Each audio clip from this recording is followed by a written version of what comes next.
what are the ways in which we can think about the ethnographic collections that have been collected during the colonial past?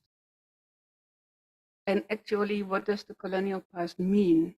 So starting from the ways in which we can think about the ethnographic collections that have been, that's me. Yeah. Yeah. Okay, so we had four ways of looking at objects. We have four ways. One is about the potentialities. What can they be? What can they do? The second is about ownership. What different concepts of ownership are there? The legal ownership of the museum in the Netherlands, but also the emotional ownership of communities from where they came, or future ownerships of states, because restitution is from state to state or whatever. So what's ownership when it comes to material culture? Then regimes of value. Who values an object in what way? So there's a personal value, there is a market value, there are so many regimes of value. There's a ritual value, a community-based value. What values are there in order to think about material culture? And then the last is reconciliation and museum practice. What do museums do? What do museums mean? What can they do when we are talking about the colonial past that in a way is understood as a system full of injustices? Should there be reparation? Can we acknowledge trauma? Can objects play a role in conciliation, reconciliation? So those are the four themes of the project: potentialities, conceptions of ownership, regimes of value, and reconciliation and museum practice. And next slide, please. So the first question, can I have next? Yeah.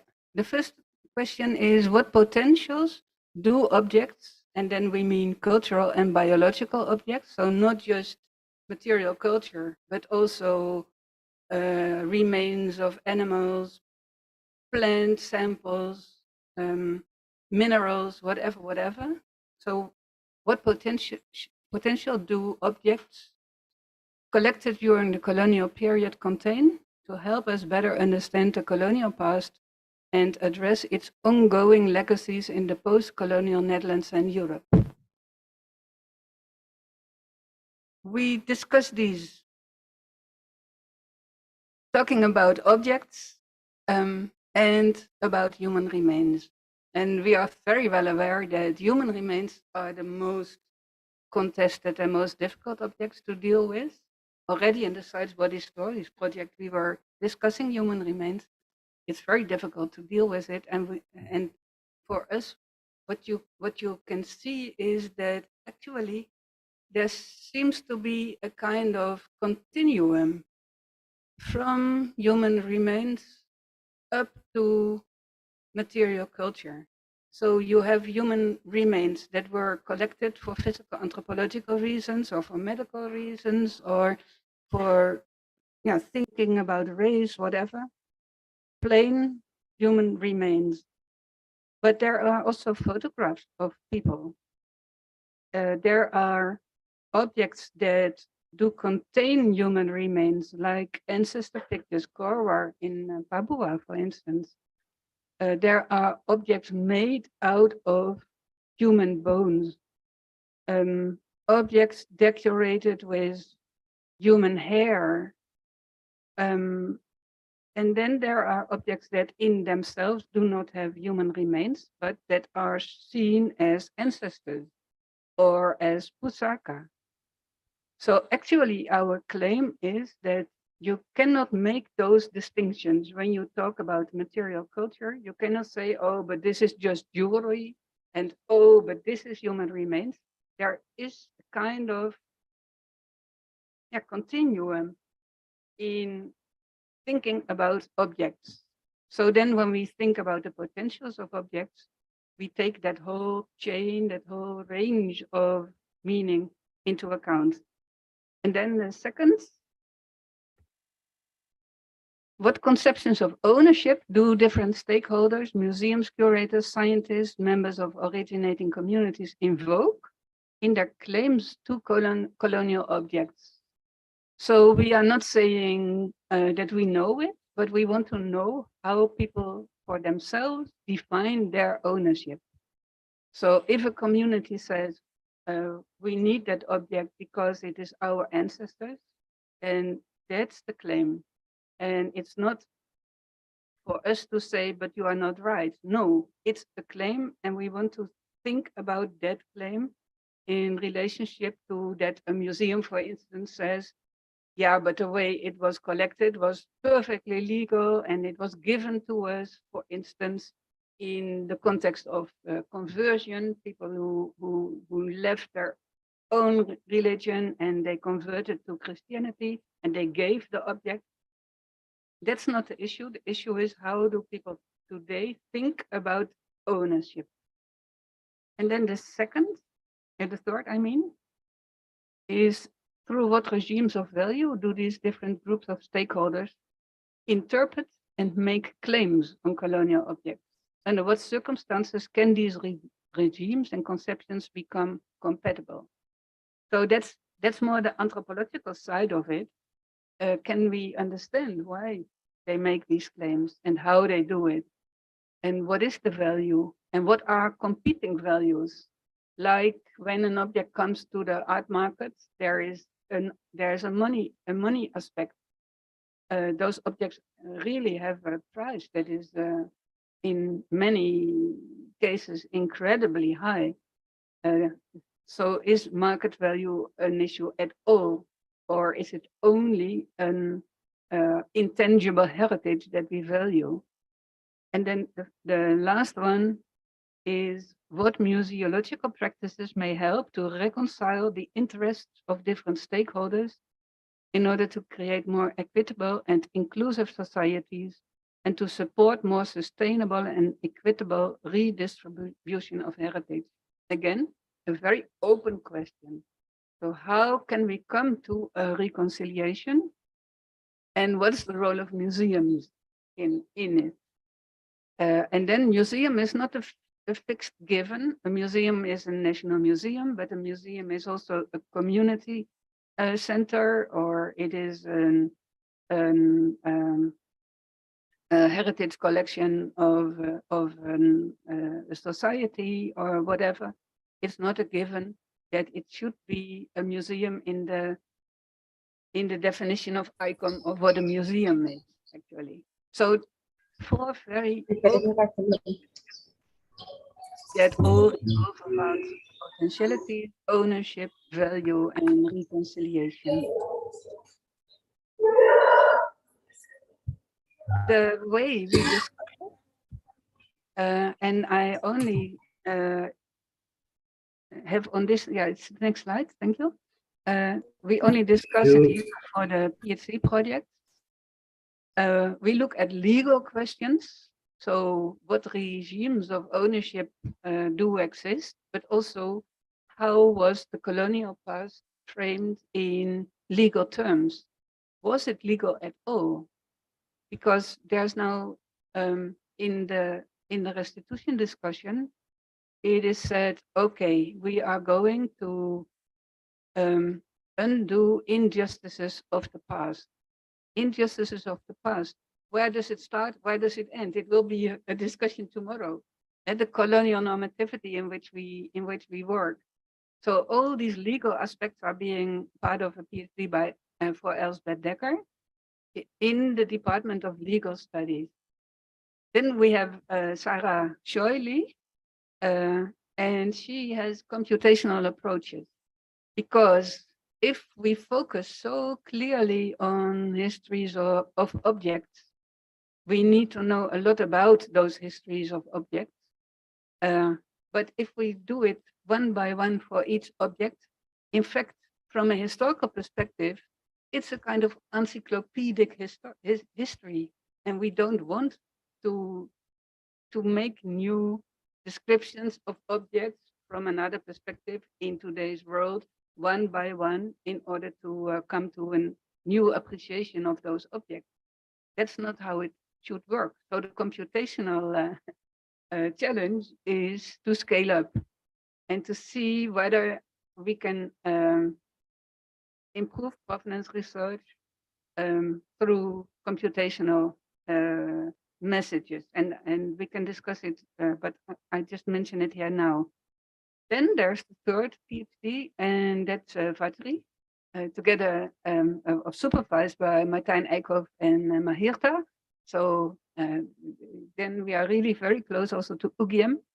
And Vatri is writing from the concept of cultural genocide, taking the Banten example, Banten and the Daandels, what happened there, and does it make sense to talk about what happened in terms of cultural genocide? Because we are thinking about injustices of the past. So what are, and it relates also to the legal questions, what are the frames in which we should think about that past? Then we have artistic regimes, and that has to do with museological traditions. How have museums been discussing, presenting objects, collecting objects, categorizing objects? How have they been working on it? And what would contemporary, our time, artistic interventions mean in all this discussion? So that's Quincy Cario, who is the PhD candidate, and he is a very famous activist in the Netherlands, outspoken person from the Black Lives Matter movement. And he decided to take his PhD in this program. So we were very surprised, but also very happy to have him. It's quite a challenge for him as well, to because he is an independent theater maker. He got MA at Goldsmiths, whatever, and now he decides to work within the framework of this Pressing Matter project. So he is really one of the voices that we need there. And then the last one is Stacey Marie, and she will be here tomorrow. Actually, I hope she now has landed in Jogja Airport, but she couldn't make it in time here. And she is working on concepts of violence and loot.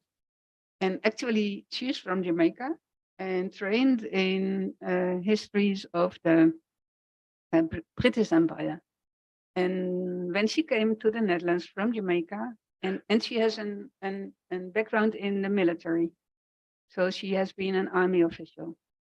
And when she came to the Netherlands for this project, she thought, okay, I know British Empire, so I know Dutch Empire.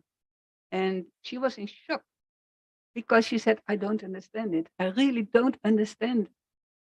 Can I follow a course on on Indonesian Dutch history? I don't understand. I don't get it. It's so different.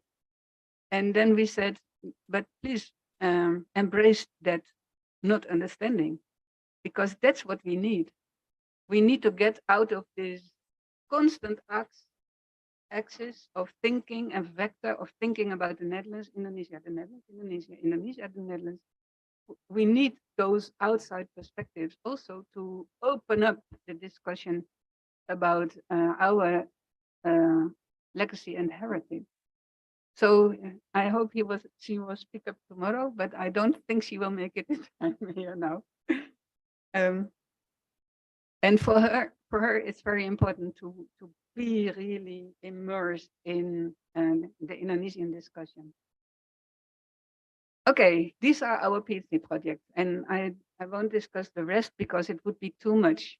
But next slide, please. All in all, I mentioned already the 5 PhD candidates, 5 provenance researchers, 5 postdocs, 8 PIs in different universities in the Netherlands, academic institutions, museums and societal partners like Black Lives Matter, the Black Archive, Framer Framed, Imagine I See. And then we have critical friends.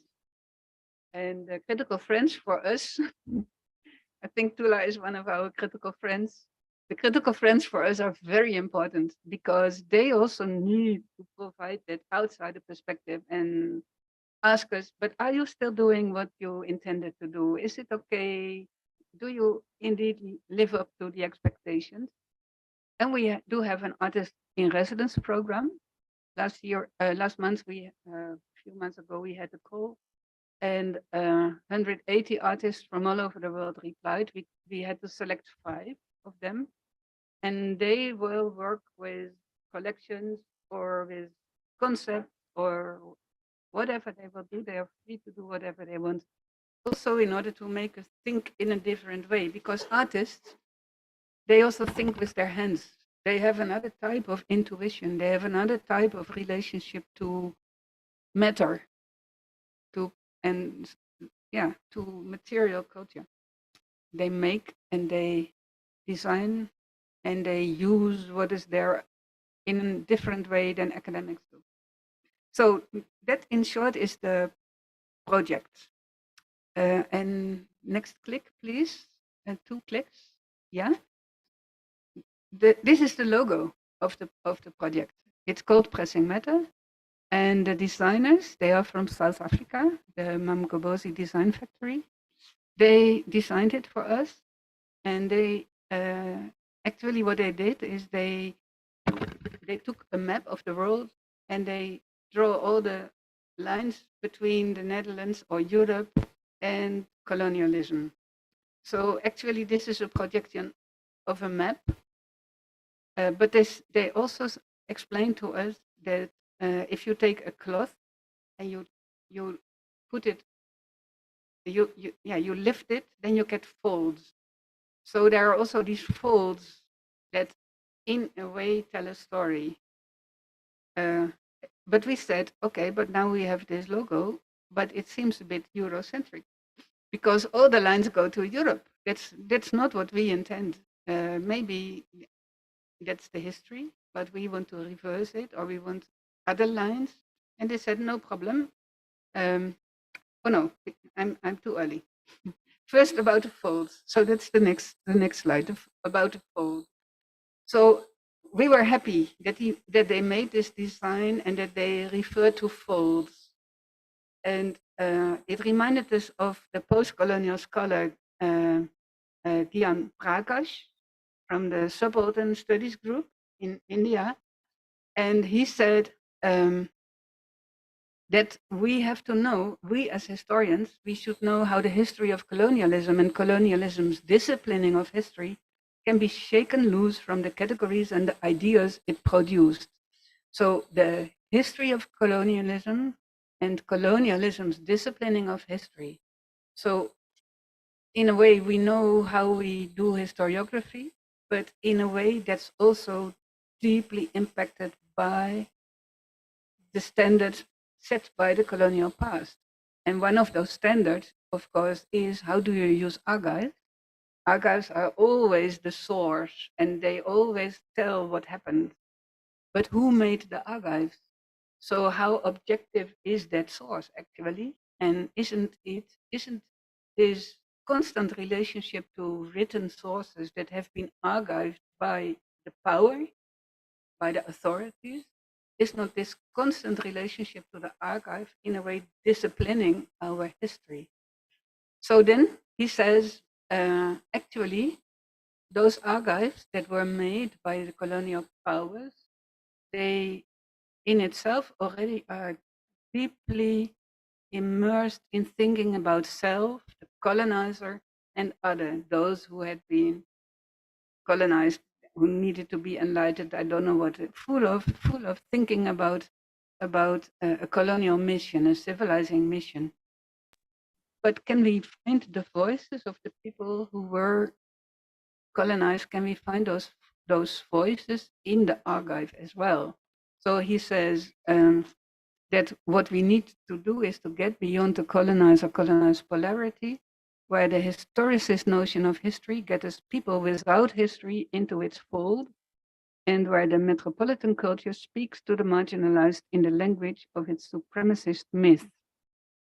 And that's really quite a challenge.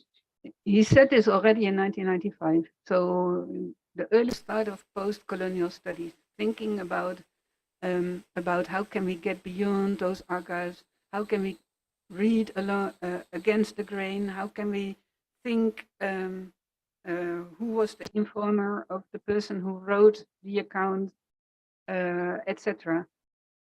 In 1995, and now it's 2002, 22, and we are still struggling with that same problem. And actually, you can see that museums, and that's the next click. Museums also still struggle with that same problem. So this is an example that I recently saw in Musée de l'Homme in Paris. And Musée de l'Homme, it started as the Museum of Evolution. So it shows the whole evolution of the species. It's categorizing all the species, and it is categorizing also the development of modern man. And actually, in its history, it is deeply embedded with the history of physical anthropology and the search for racial classification. And actually, that was the museum. And today, the physical anthropologists, everybody, we know that race does not exist as a biological given, but that it's a cultural thing, a construct. The museum knows that as well. So what they do here is with the same objects that in a way showed the categorization of people, they turn it into an aesthetic display to, in a way, celebrate humankind. We are all people, we are all different, we are all the same, etc., etc. And of course, we need to challenge that. You cannot just aestheticize a racist, exclusionary past, aestheticize it and say, and now we are beyond it, because that's too easy. There's a lot more work to do to get beyond it. I remember that once I was in a book presentation about a book by Sip Stuurman, The Invention of Humanity, and he is discussing this whole shift from thinking in categories of race to thinking about one humankind. And there was a biologist in the audience, and he said, "I don't understand this. For us biologists, race is not an issue at all, but you keep talking about it." So we said, "Thank you very much. It was you, your discipline, who in a way grounded it in an academic discourse, and we are still coping with it. You cannot just leave it behind and say it doesn't exist anymore. It exists in society everywhere. Racism is something that's part of our relationship. So that's about the fold of our logo. But then the Eurocentrism, that's also part of it. And we asked the designers, we said, but this is very Eurocentric. And they said, okay, we do have our answer to that. And that's the next one. And maybe click again. Yeah, there it comes. So they animated our logo.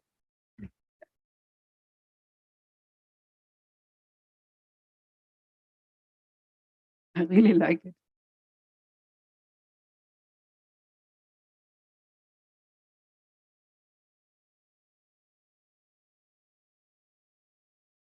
Because in a way, it decenters Europe. It turns the vectors or the axis in all directions. But then it also starts to move around the south relationship, one could say, where probably most of the solutions should be found. So that's about the introduction to the project. Can I have the next slide? Because I would briefly discuss why we do this now.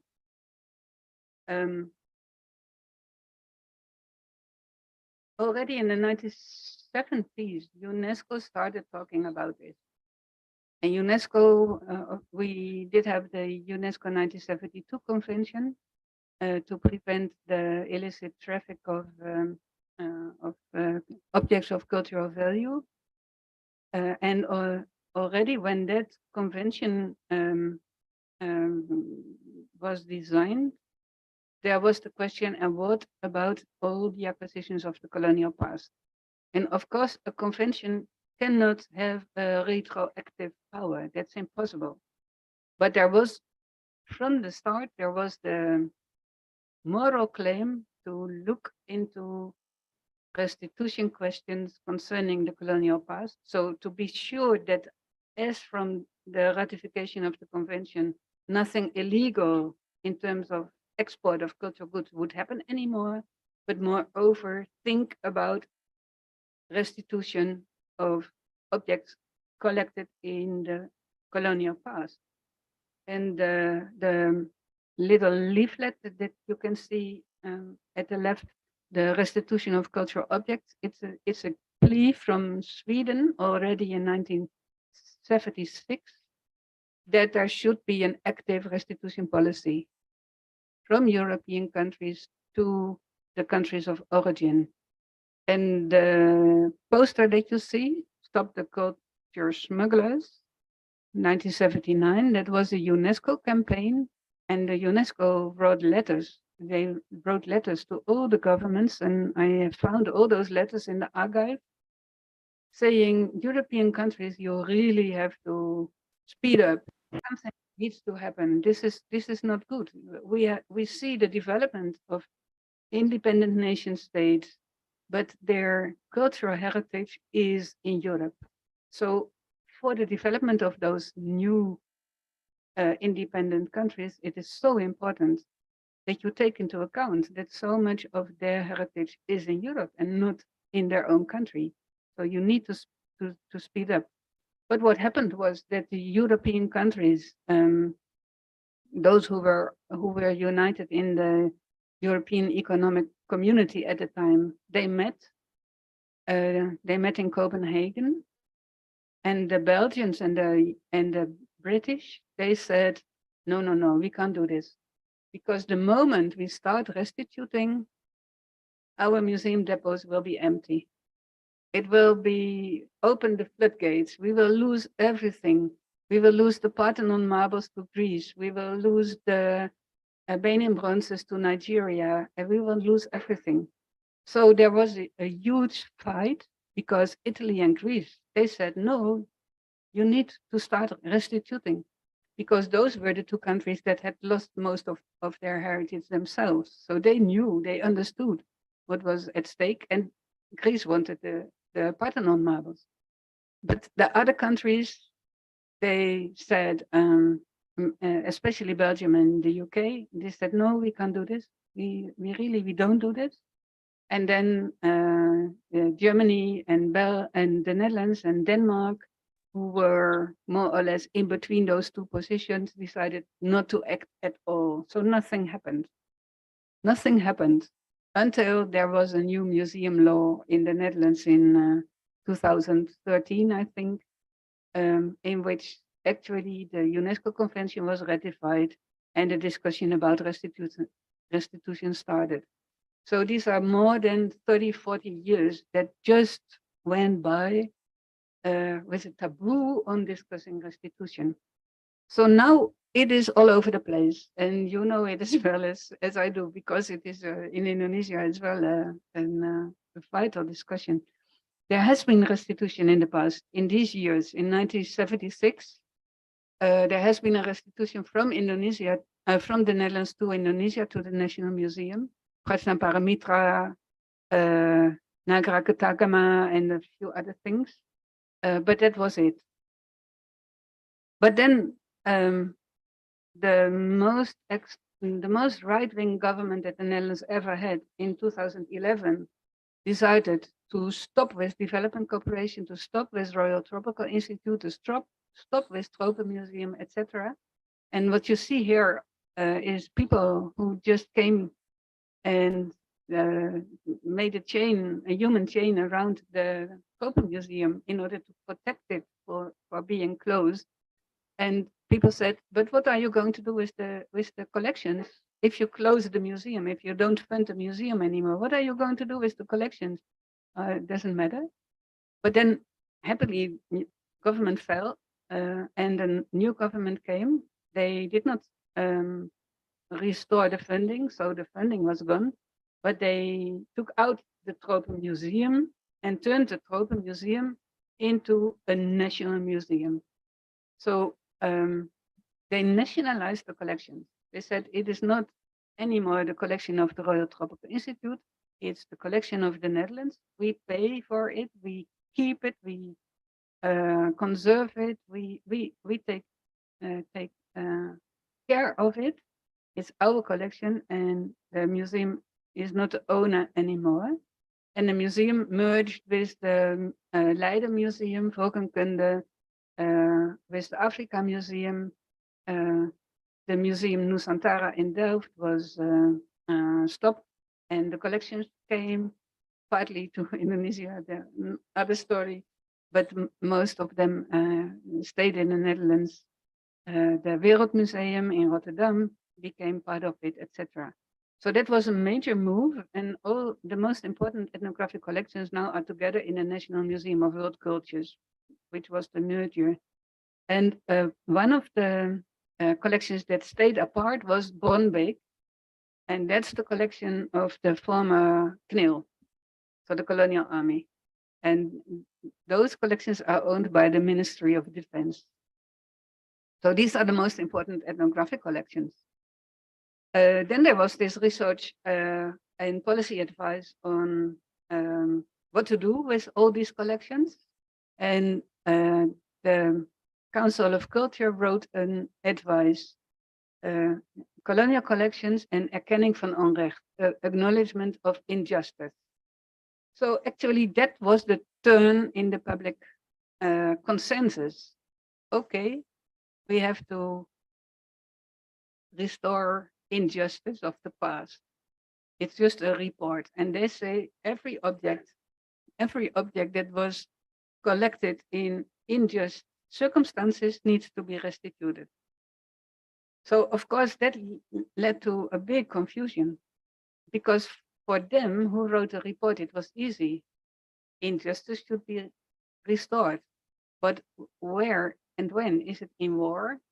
Is it involuntary separation, as they called it? Is it trade? Has the colonial government any legality at all? So these are the major questions that came up after this report, and our project is one of the tries to actually solve this big problem.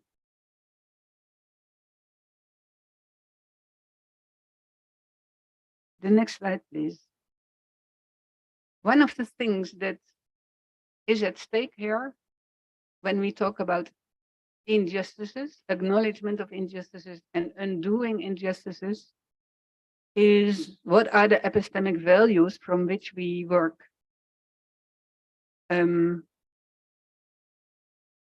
So how do we find the facts? What for us is history?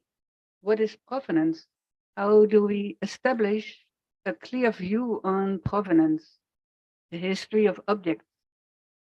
Are we relying on archives? Are we relying on stories that people tell and remember? On time immemorial? Are we looking at drawings? Are we studying the objects themselves? So how do we value the information that we have concerning objects? And the history of the Kris of Diponegoro is a prime example to look at all those problems, because already in 1976, when we had the first restitution from the Netherlands to Indonesia, no, I have to go back in time. Already in 1949 at the Round Table Conference, in the Culture Subcommittee, they asked for, among others, the Kris of Diponegoro. And the high official in Batavia at the time said, don't do that, because the moment you return that Chris, you also restore the authority of the person who owned the Chris, and you interfere in the process of nation state formation. So no, no restitution of the Chris. That the question remained on the table. So in the 1970s, the museum started to research and to see whether they could identify the Chris, and they created a lot of uncertainty. We don't know exactly which one it is, etc. And then recently it was resumed, and again the same research, but then it was not quite the same research, because it was not just relying on archive, and even the archival evidence already was very, very, very clear. But it was not just relying on archives, it was relying on visual research. What do we see? On stories, what do we know about what people tell or how they interpret the object, about intuition, actually, and about the ways the history has been told in Indonesia all the time, which was discarded in the previous disciplining of history because that was not academic. So this change in epistemic values of how do we understand what is there, this change made it possible to identify a quiz and say, okay, this is Diponegoro's quiz, return it to Indonesia, and the discussion continues whether it is the quiz, yes or no. But now in the context, not of a museum depot where nobody can see it, but in the context of National Museum and an Indonesian debate. And I'm very curious to hear more about it from your perspective. But it is an example of what provenance research means if you not just rely on colonial sources. And then the next slide, it means that what we do is we make use of the kind of constant interaction between literary sources, which is archives, but it's also fiction. It's also ego documents, personal documents, whatever. Visuality, so not just what do we see when we look at objects, but also how have objects been interpreted and how do they live on in other material culture, in art, or in design, or whatever.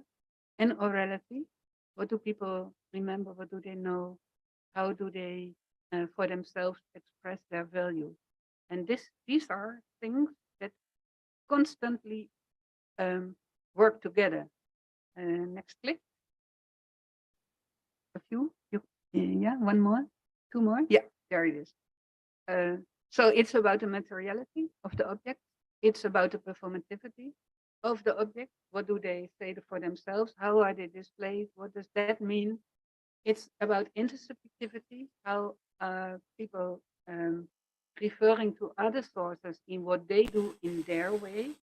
So if you read a newspaper and you start talking about the news, then in a way you are translating the news into a story and an exchange. When you read an archive and you turn it into a claim for restitution, you are from a written source into a political domain. So we try to be constantly aware of how these interactions work. And in a way, that's a revolution. It's not a revolution in the sense that we will change a political regime, but we revolve, we keep revolving in the original word of revolution. We try to revolve an existing order. And so next slide. An important aspect of that is that we try to get beyond the deep ingrained tradition in ethnography that people have been objectified. And already I mentioned that we regard human remains to material culture, to intangible heritage. like music. We regard it as one chain of knowledge production and one chain of human creativity. And at the most extreme side are the human remains. And what you see here in the boxes are the human remains in the Tropen Museum that were inventorized and categorized, and as well as possible provenance just prior to the side bodies of and stories project. And the promise is that those boxes will not be opened. So it's just there in the stores until we know what to do with it. It's not available for biomedical research. It's not available for just curiosity. It's there. And it's there in order to find a solution because they don't belong in a museum. So that's on the one extreme. And theses have been written about it. So the example here is the thesis by Egbert Jan Bok, who wrote about the people of Java. And actually, Bambang and me, we returned to this discussion about the people of Java because in the BCIAP discussion that came for in the Revolution exhibition, this thinking about the people of Java, starting with a physical anthropological interpretation up to a psychoanalytical interpretation, really was very important in creating this Dutch frame of the SIAP. You can really see it rooted in this academic discussion. So this is what we are going to also further investigate in our project, the whole notion of objectifying people. And then the next, as I mentioned already, this is just a flow, and at the other extreme, you have the physical anthropology, physical remains. At the other extreme, you have the boat models, just one example. And a boat model, of course, it's the most innocent object that you can imagine. It's a reconstruction of something that's out there in real. It has all the details. It's made by a craftsman who exactly knows all the details. And the interesting example of this boat model, but you can extend it to house models, to puppets, and to whatever, is that the person who made it exactly knew what he was making. So he knew the sail, the name of the sail. He knew the name of the benches. He knew the names of the front and the back of the boat. He knew all details.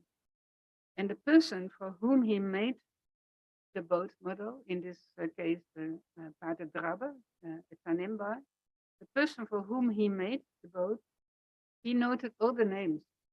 And for him, that was part of designing the grammar of the language that the people in Tanimbar spoke. So this boat model is an encyclopedia, it's a lexicography. It is giving all the details, the names of parts of an object. And it's not just the boat model that he collected and discussing with the craftsmen all the names related to it. It's also the jewelry of the two girls that you see there. So there's the picture of the two girls, and then he got, or he took, or he bought, or he had ordered the same jewels. We don't know, and the jewels are also in the collection of the Tropen Museum. So it's just one example that from objectifying people, what physical anthropology did, it also made the authority of the colonizer, in this case, the Pater Drabbe, the authority of him because the material culture could prove that he had been there and that he was knowledgeable, and moreover, that he understood the people and the language. So that's all part of this colonial endeavor, which is still there in the depots of the museum. And then next slide. I was discussing this with the archivists in the Netherlands. They are together in a Royal Society, the Royal Society of Archivists in the Netherlands. And they had decided that it was important that they would have a new look at their ethical starting point, because their code of ethics dates from 1996. And they thought maybe it's time that we revise it a bit. So they asked also our advice, because we had been so active in the code of ethics of museums and all these issues, code of ethics for historians in the Netherlands. So I just read their code of ethics, and this was one of the things that struck me in their Article 8, and it's an international code of ethics, so it also applies to Indonesian archivists. In the code of ethics, they say archivists should not allow people outside the profession to interfere in their practice and obligations. So, and outside of the profession, in Dutch it has been translated as vreemd aan zijn beroep, alien to the profession, even more strong than outside of the profession. So I asked the archivists, how can you do your work if you don't allow outsiders to comment on your work, to come with questions that question actually the collections that you are keeping, because you need those outsider eyes in order to have an archive that grows with society, that actually also replies to the demands of society. And so then I gave an example, and that's the next, I gave an example from a big catalog about archive on the ethics and contradictions of the archive. And in this is a conversation between three people who comment on an artistic intervention in the archive. And the artistic intervention in the archive is that they took these cards, these pictures of anonymous ethnographic types, and the artist, he dressed them up. So he gave them a dignity beyond their anonymous picture of a type, certain person.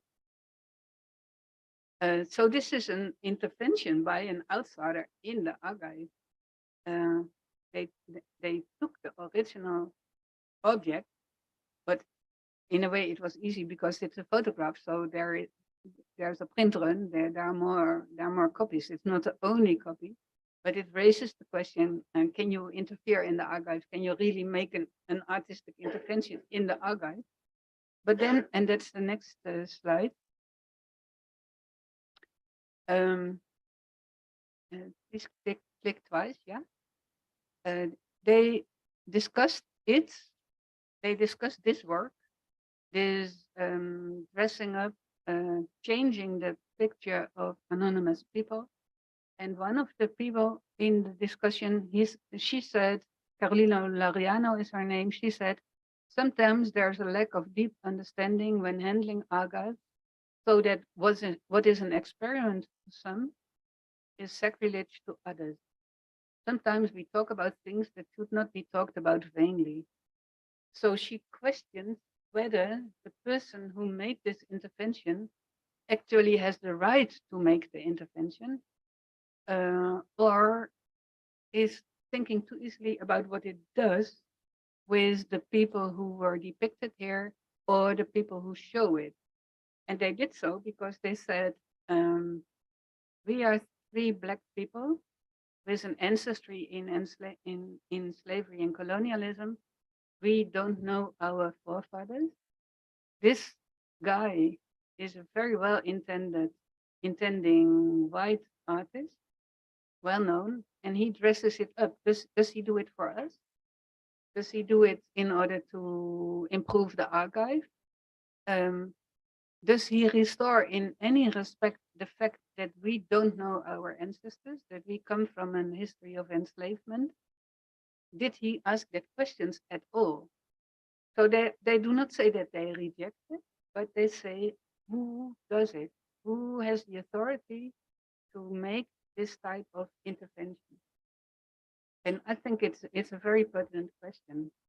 And maybe I'm going to rush a bit through my lecture because I see that's already 45 minutes that I'm talking. But I want to finish with this one because in the Dutch ethnographic tradition, of course, exactly the same has happened.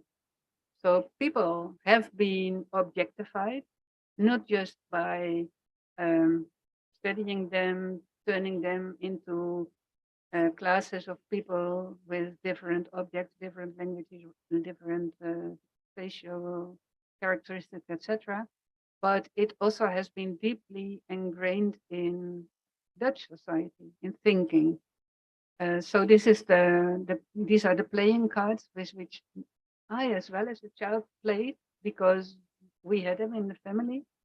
A set of cards where you can see 4 musical instruments, 4 house types, 4 boat types, 4 flowers, 4 fishes, 4 whatever, and also 4 people. So the 4 people are people from Daya, Java, Nias, and what's the other one? I can't read it. Yeah, Aceh. Yeah. So these are the people from those regions, and these are blanket out people, anonymous people. But when we look in the archive, we find the pictures of those people, and when we do the historical provenance research, we find out that the Javanese person is a desa head in Madura, that the woman from Nias is the wife of a Dutch tobacco planter in Delhi. And so these were known people. They were not anonymous, they were anonymized in the playing card in order to categorize them and to make the Dutch understand the differences between different people and recognize them if needed. So these are just some examples that I wanted to show you. And now we just click on and yeah, and the next one. And the next one, because this is my conclusion. Actually, what we are discussing at the highest level is not just epistemic values, but epistemic violence. And epistemic violence, it is easily used. So for instance,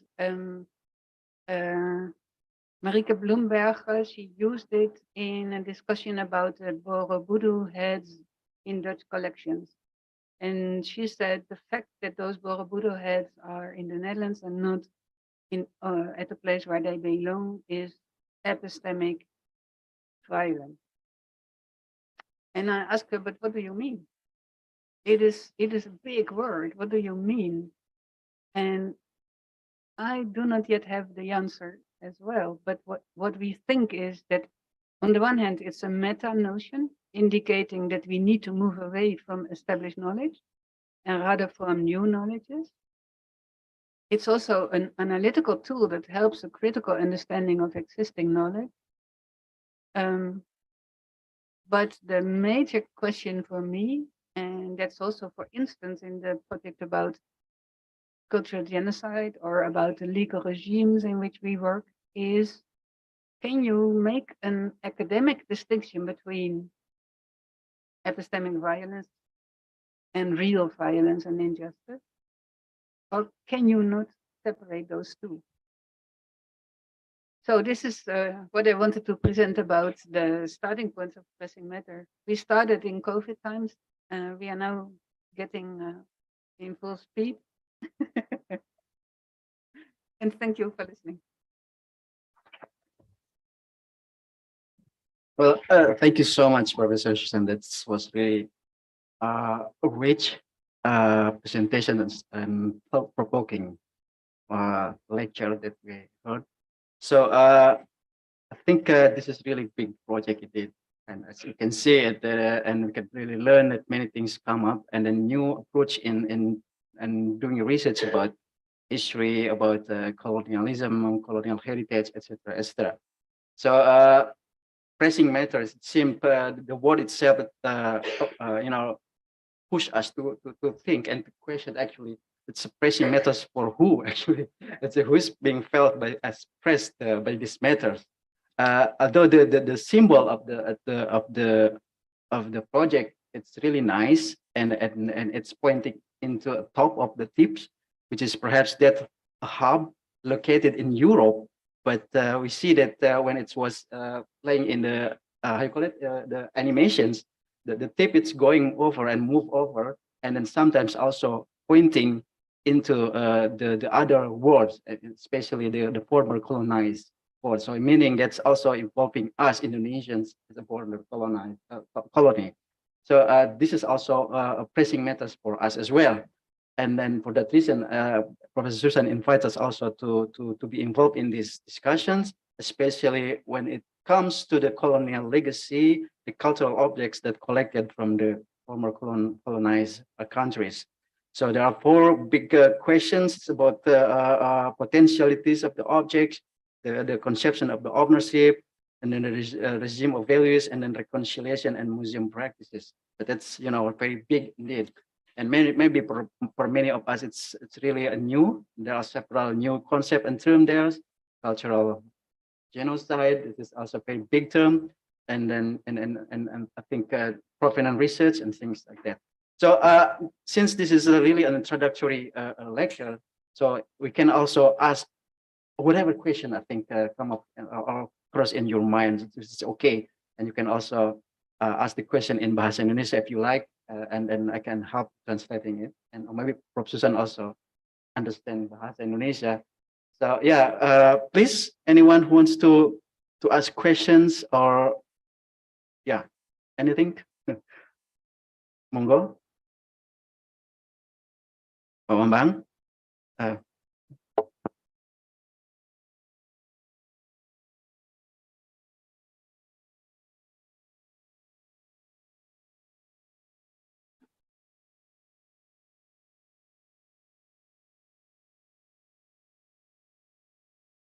yeah, no.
Yeah, thank you. Great questions. The issue of the political history of this problem, actually, that's my ambition. um, because I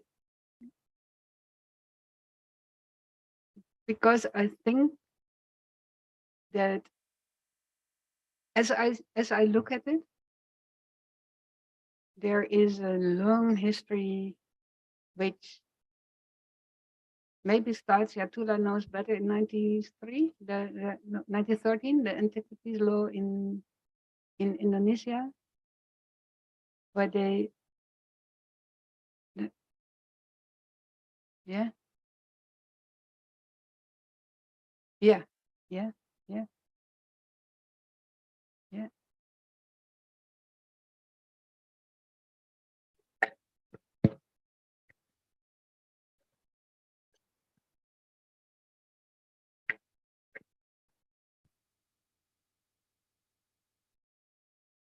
Yeah, yeah.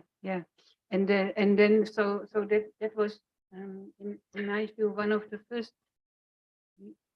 legal regulations, and but completely on the terms of the colonizer.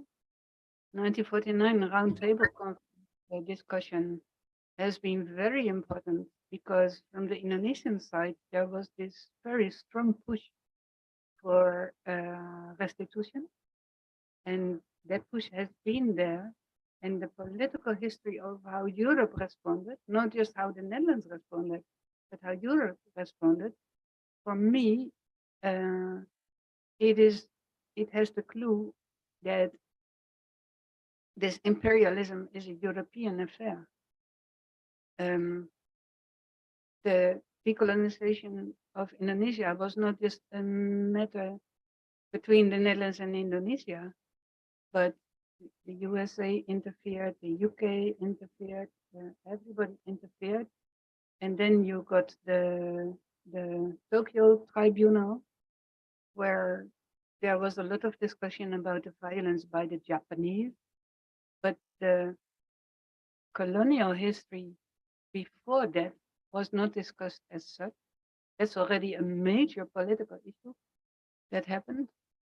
So 1949, actually the cultural agreement failed. And then UNESCO started to develop policies on it. And it's a very important discussion. And also what happened in these recent years. For me, for myself, I have experienced the very crude policy of the Dutch government with respect to development cooperation and ending the Royal Tobacco Institute. I have experienced it as a destructive policy, really destroying things, destroying a library, destroying, and it was not destruction in the sense that there was a bomb thrown on the library. No, it was just it pulled out funding, and it was the end of the library. And for me, at that time already, I have spoken about it that I experienced it as violence, as destruction, and this distracting our thinking about the colonial past. The restitution debate, in a way, is part of it. I'll send it back. We don't do development cooperation anymore. That's paternalistic. We don't do that, and we return the object. It's so easy. It's really so easy. So I also like your comment, pressing matter for whom? Certainly for us. Certainly for us. So that's my answer to the first one. And of course, the PhD students, they all will have to deal with this challenge. And then the second question is about the terminology. If I used colonial objects, then that's my mistake, because indeed, we don't want to use the word colonial objects collected in colonial context. So that's the word that we want to use. And we have been discussing it a lot. And in the project plan, indeed, we use colonial objects because that was the shortcut. But I agree with you that the objects are not painted by colonialism. They have been collected in colonial context. So I take your point.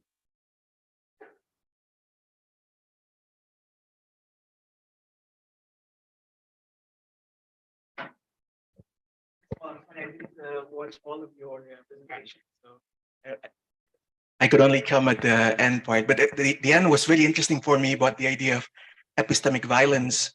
What do you? I want to know more about this actually, because what does that mean actually? Because I'm thinking it's like a deontologizing right exercise, right? Producing knowledge that isn't based on Western tradition in a sense. But that's always been very difficult. Right? People have been trying to come up with that by studying like indigenous forms of knowledge, for instance. And another thing which I think about the ontologizing would be the ontologizing institutions, right? museums, these are Western, inherently Western forms. And I think we can see that in Indonesia. No one goes to the museum in Indonesia because it's just very, what do you call it? Foreign to us in a sense. We have to develop a sort of culture of, so we have to create. So in that sense, well, like Pak Bambang says, so we're just going back to taking over or Western types of practice or Western types of knowledge and so forth. So how do you envision in this context? How do you create a more level playing field and not make it and eliminate, or however hard that is, or whatever this is, like epistemic violence in this context? Thank you. Yeah, that's very well phrased. How can we create an equal level playing field? And already saying that means that that's not a one-side exercise. It's absolutely impossible. And maybe we can go back to the slide that I skipped, the one with Borobudur. One more back, yeah, that one.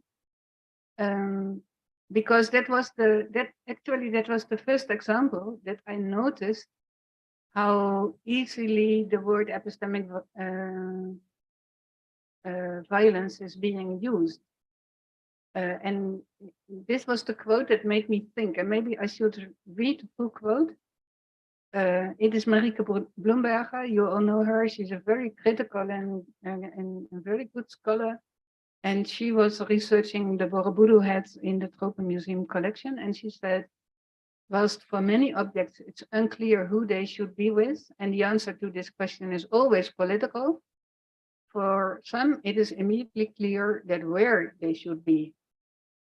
This applies, for example, to the gravestones from Sumatra and the Borobudur Buddha heads from Central Java.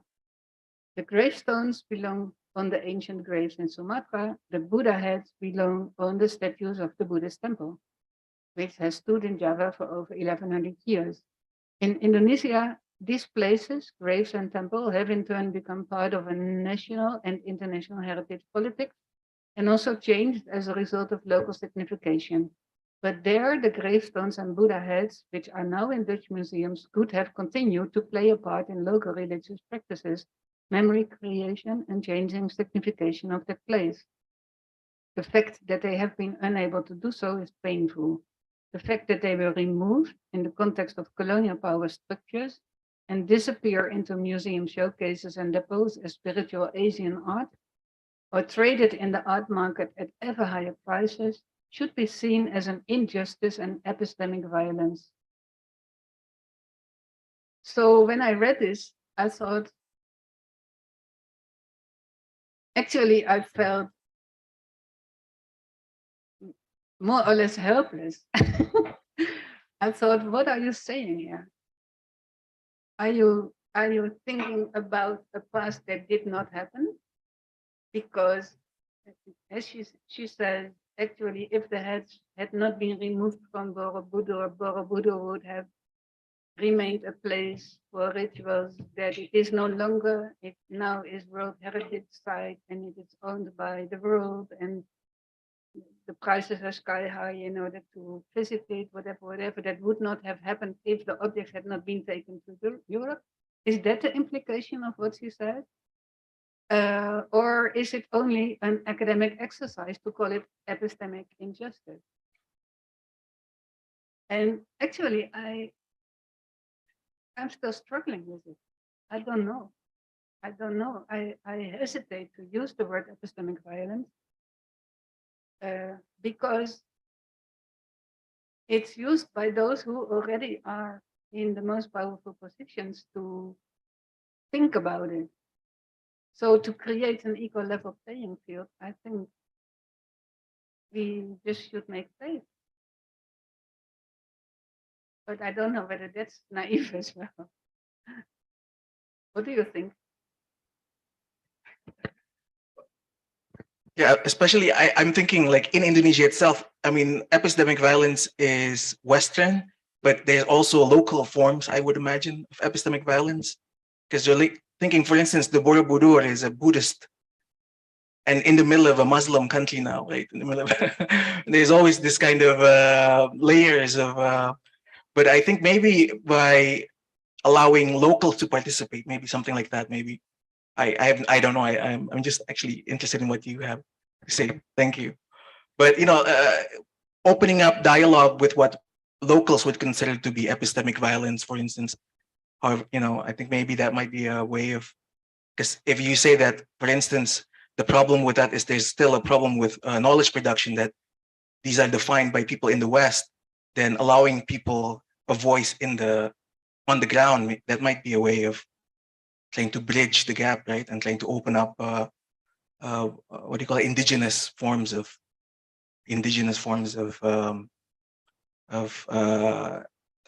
epistem or something like that. Yeah. I fully agree with you, and it implies a real commitment and a real exchange. One of the projects in Pressing Matter is about NIOS, about the facial masks that were made from people at NIOS and that are in museum collections. And people in NIOS, they know some of the people that were live casted. So what we try to do is to, by returning authority over those objects to them, to try to really give a new value to those masks and their futures, whether they should be returned, whether they should be destroyed, whatever. And in the end, that it relates back as well to histories of physical anthropology and how we think about differences between people.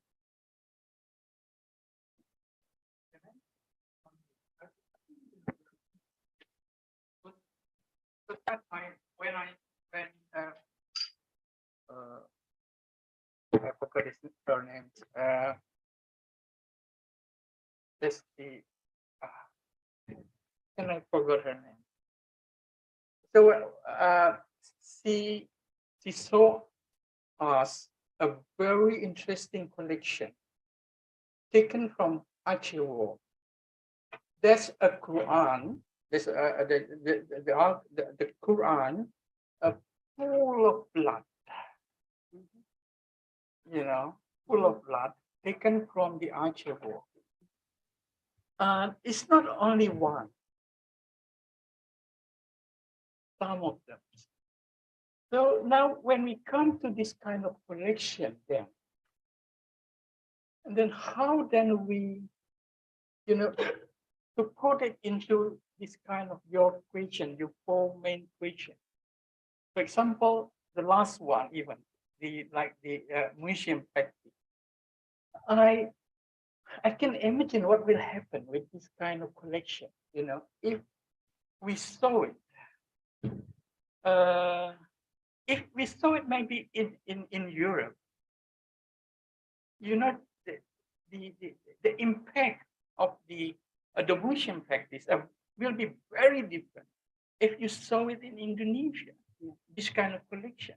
That's why, when I've been asking about this kind of epistemic violence, something like that. This is, I think, a very interesting discussion, should be followed by after this. That's why I think I like this project very much. And you mentioned, at the at the early talk, because we know all of that, Susan, about the human remains when we will works on the silent bodies and stories on that. And I think in Indonesia is less people really, care about what is really that collection there. We can talk. This that human remains, that's kind of. If we go follow even reading the report about that human remains, and also human remains as well. Oh, it's tremendous. And when you then come to the discussion of restitution, I don't know how to do this kind of thing. You know, thousands of You know, Bambang, yeah. we have been discussing this since Yeah, 2003. Yeah, 2003. And that's also why they are in boxes and Yeah.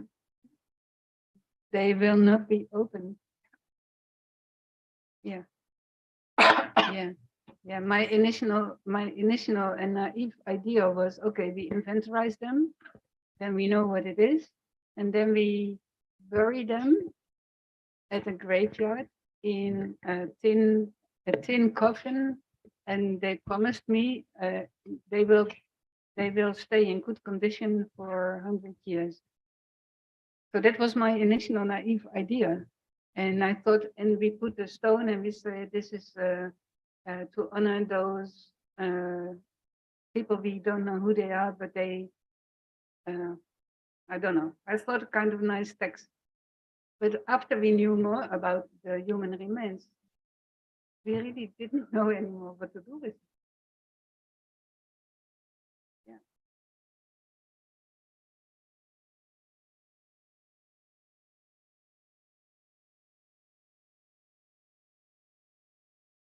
Yeah, Herrera. Yeah. Yeah.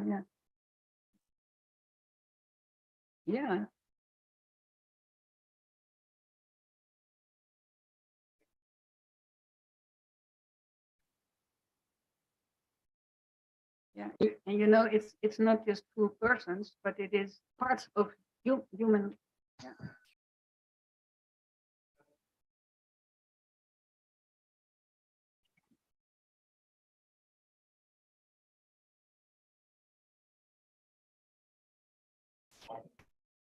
Before I saw many account. Before I saw many account in the social media from another country like Germany, France, and another. I saw this is account. They sell part of heritage, like a statue from statue of Buddhist or sport from Java, like a Chris or another. So I want asking how this about your opinion about this. Thank you. Yeah, yeah.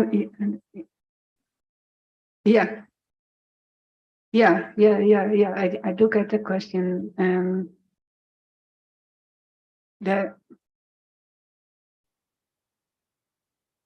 From an analytical point of view, I think that all these categorization processes that were part of collecting, so you knew exactly this is a spear or from this or that, or this is a cloth from this or that.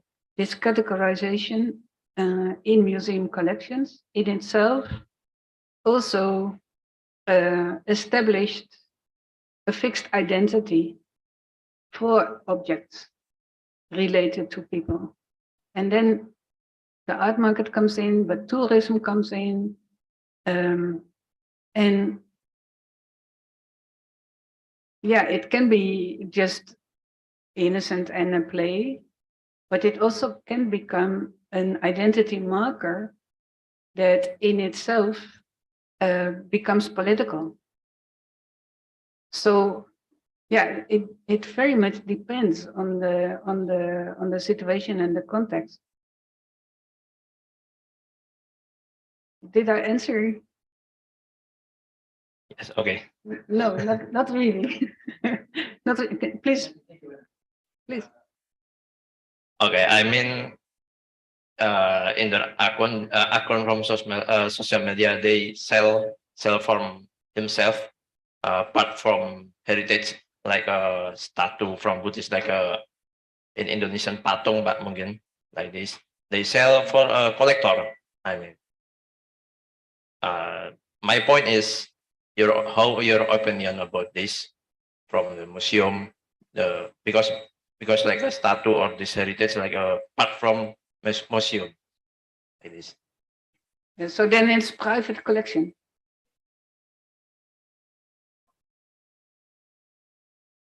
Yeah. Yeah. Oh, it's illegal. Uh-huh. Yeah. Yeah. Well, should be prevented. It's illegal, and of course, a museum can decide to stop with certain collections. But museums are, in a way, museums have to follow their ethical standards. And so a museum in itself can only sell if it's public and if it's approved by the board and whatever. I don't know. We had a group, or we still have a group in the Netherlands, and we work together with Interpol and others. And when we find objects that have been stolen on auctions or on the internet for sale, then we just alert them. But that's because we don't want to have this flow from the South to Europe to collectors. And what happens here, and I'm not just aware of it, but I would be against it. Yeah, of course, there are some cases, and those cases they are used in political discussions about whether restitution is a good idea, because then they say, okay, but look, when it's returned, it will be sold and it will not be kept in public institutions and so on. So those in the Netherlands who object, they use it as an argument, but it's not a fair argument.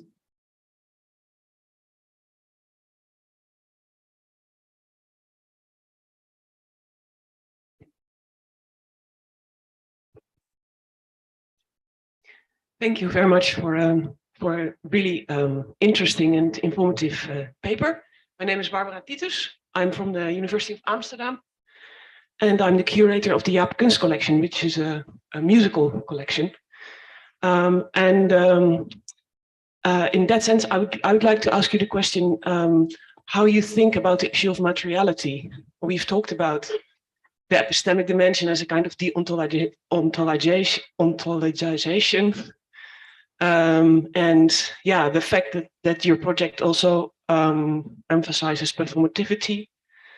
So how is this idea of materiality, how does it fit into all these layers of your project? Yeah, so materiality, and you ask it from the music collection. Well, not specifically. It's a question I'm actually struggling with myself, that in what regard is, for instance, sound material or not? Yeah. And you talk also about orality, about visuality, about the very important interaction, which I also see between visuality, textuality, and orality, and intuition, I also think. Yeah. So it's a question I'm actually struggling with myself as a musicologist also, that we talk about music, we talk about sound. Music itself is a colonial construction, because what is considered music and what is not considered music. And I wonder whether there may be equivalents with regard to the objects that you still regard as objects, rather than maybe performances or phenomena or so. Yeah, I'm just interested to hear your perspective on this issue of materiality. Yeah. First, an anecdote. In the Tropen Museum, when I was still there, we made an exhibition about rhythm. Rhythm in everywhere. Rhythm in nature, rhythm in music, rhythm in daily life, rhythm in the life cycle, whatever. So everybody, all the curators came with their own view on rhythm. So it was a real combination of materiality, intangible, etc. And then one of the curators, he was he was hired because he was a musician himself. He did a composition in the depot. It was called Curator's Nightmare. And he played on all the drums. And of course, all the drums were in bad shape because they are there in the depot. So the skin is not tense, some are broken. They are orphaned drums. So he made a composition, he played it. I can send it to you. It's a beautiful composition, Curator's Nightmare. And he called it Curator's Nightmare because I had to use all my authority to give him permission to play the instruments, because of course the conservationists and all, they said, no, you are not supposed to touch them.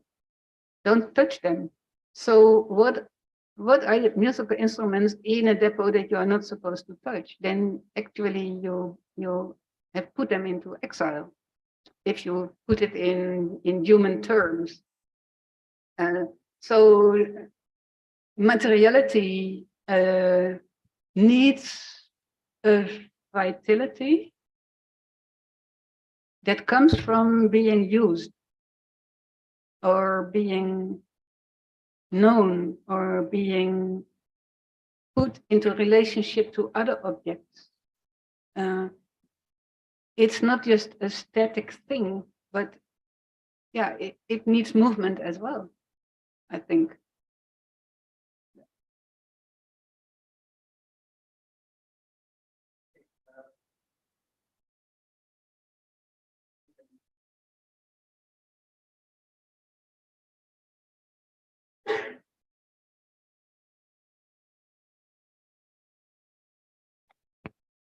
Should society or community intervene in the process of producing a... Oh, my name is Abdillah. I'm from History Department. Should society or community intervene in the process of producing ethnographical cultural knowledge concerning to those communities or societies to present it in the museums? It reminds me when I read a book weeks ago called Racial Science and Human Diversity in Colonial Indonesia by Vanessa Sisling, that in the book it presented how much forces violence have done to Indonesian people, especially in Papua, to produce those human remains. And all of this knowledge to be presented in the museum in Netherlands and maybe in other museums in Europe. And now the fact is that those human remains still exist, presenting a specific characteristic of knowledge about colonialized people in the past. But now in post-colonial times, it is possible. Is it possible to those objects to kind of speak a different understanding of colonial society?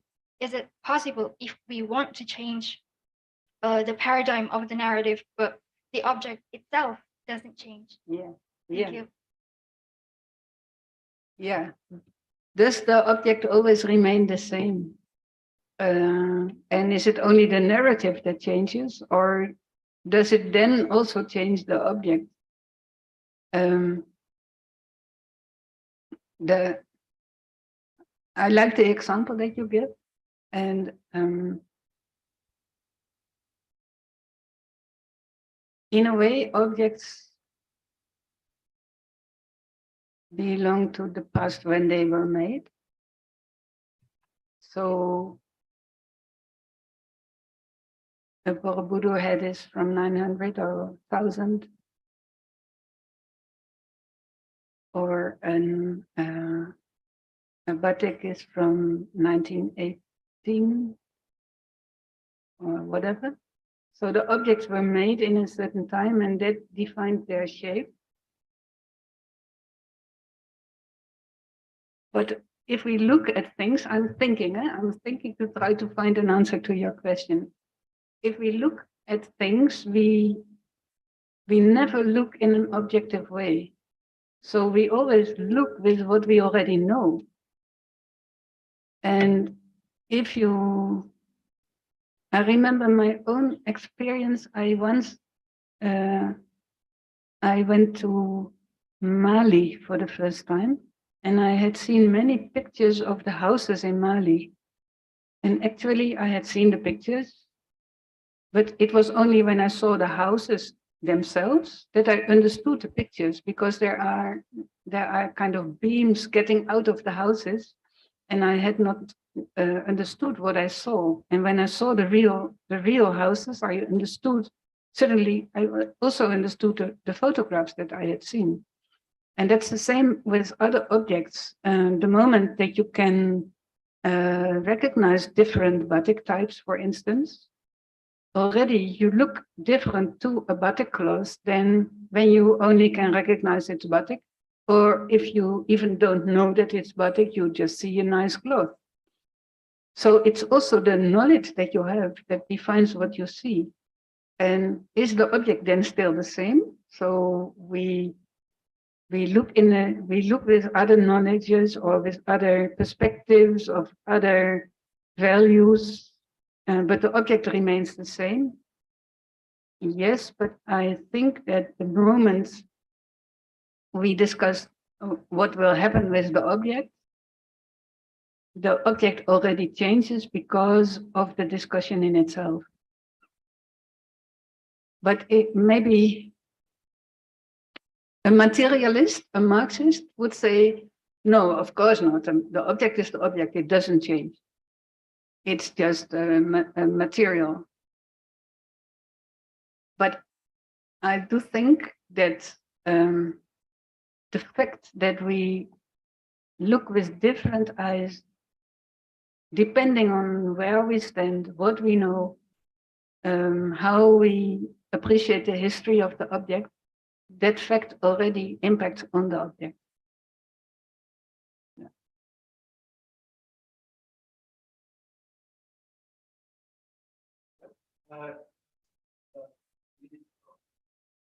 To go?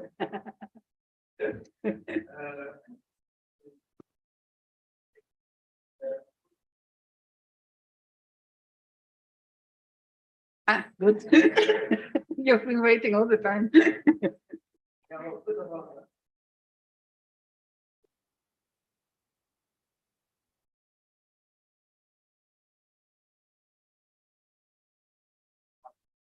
Mhm. Yeah.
Yeah, she's working on it. Yeah.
So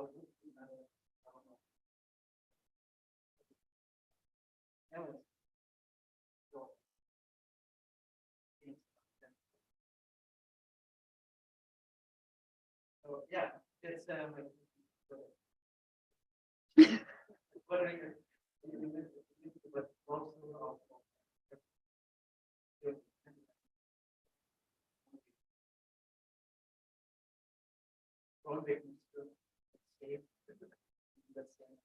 also reflecting the real quality.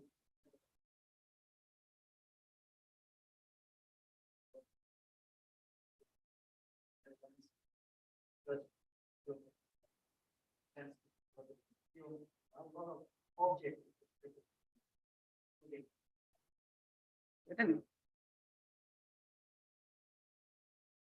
Yeah, yeah. Okay. Yeah, three nice questions. To start with the last one about Bronbeek. Bronbeek is part of our project, so they fully cooperate, and we got the signature of the colonel who is in charge of the museum that they do cooperate, because for them as well. I like your comment that you say it's a safe collection. Indeed, because it's a defense museum, so they are well protected. But it is the most conservative group in the Netherlands. I fully agree. It's the most conservative group, and even they see that if they do not move in this direction, that their collection will die, because the narrative that they tell about the colonial past, about the army, about what they did, in itself is so contested that they cannot continue in this way. And actually, what we are now doing, and that's the first pilot for the computational PhD. What she tries to do is to make a connection between the collections in the Tropen Museum about war, and then for now she focuses on Purputan and on Aceh, and then she connects it to persons who are known via the Brombeek collection. So those are the ordinary soldiers and the higher rank soldiers. And she's trying to create a pipeline in order to connect the two to each other and to see in what campaign what was collected, etc. So in a way, Brombeek Museum thinks, okay, that's nice because then we know more about the collection. But of course, it is in the context of war and loot. So that's what they want to face. Roundtable conference. Sadia is indeed working on it, and she is really dedicated to find the Indonesian perspective on what happened there. I have read already a long time ago the minutes of the culture committee that met, and the composition. I will watch it. I will look it up in my computer. I don't know it by heart, but I still know that it was composed according to the lines of the whole negotiations at the round table. So BFO was there, Republic was there. Everybody had its representatives in that committee as well. And what struck me is that in all the minutes, first point of the agenda is we are here together. What will be our language? And then the Indonesians say, okay, we are here in the Netherlands, so let's be polite. We have no objection against discussing this in Dutch. And it struck me that actually the negotiations were so tough that already starting to establish in which language they would talk was part, and it makes it the more interesting to know the Indonesian archives, to see whether they wrote in Bahasa Indonesia among themselves, and compare it to minutes and what happened there. My intuition says that what they did was thinking about national collections, because this federalism was not a big success, to say the least. And but it would be interesting to really find out what were the actual objects they were talking about, and was it that nationalist frame, or was it indeed also working towards a federal?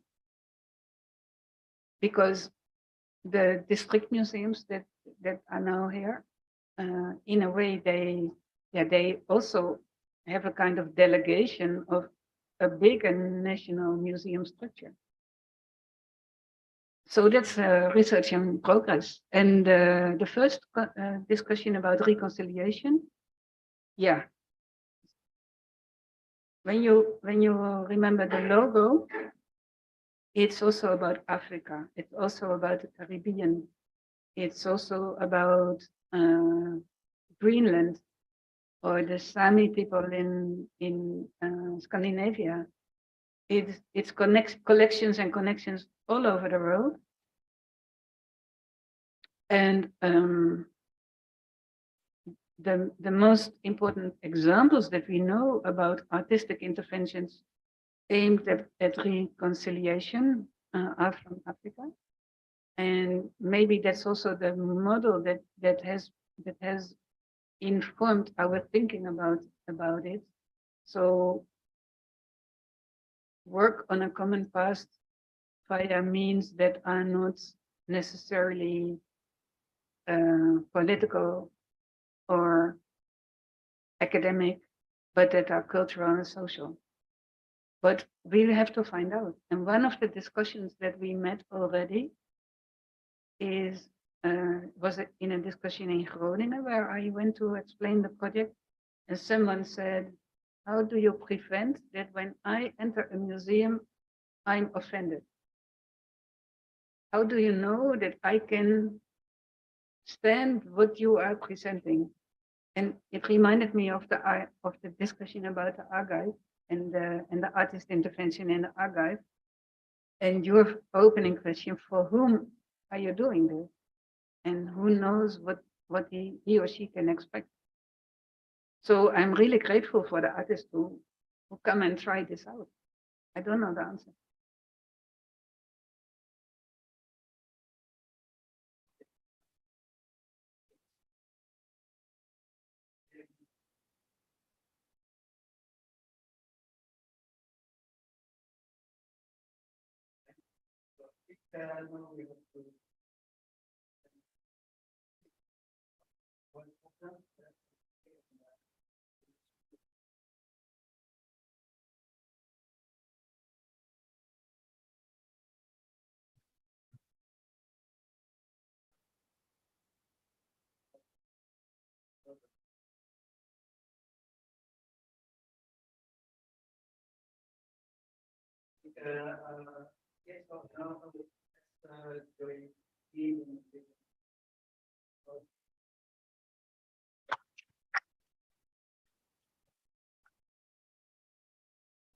And tomorrow we'll have a conference.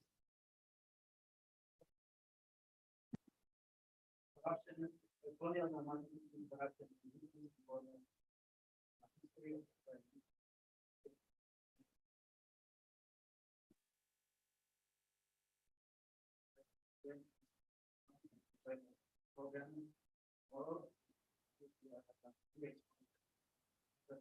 you for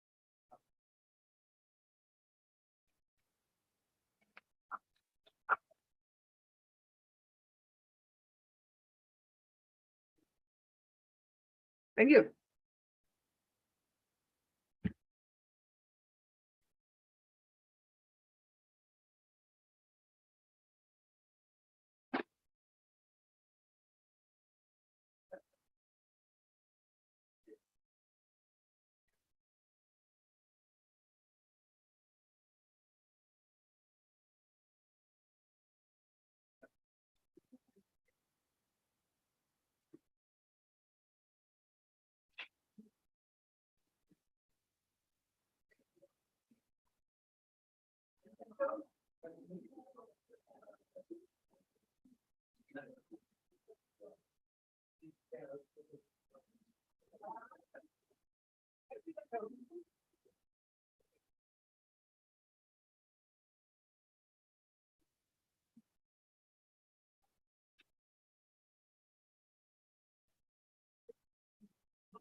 But yeah, it's computational, so it uses the sources that we have.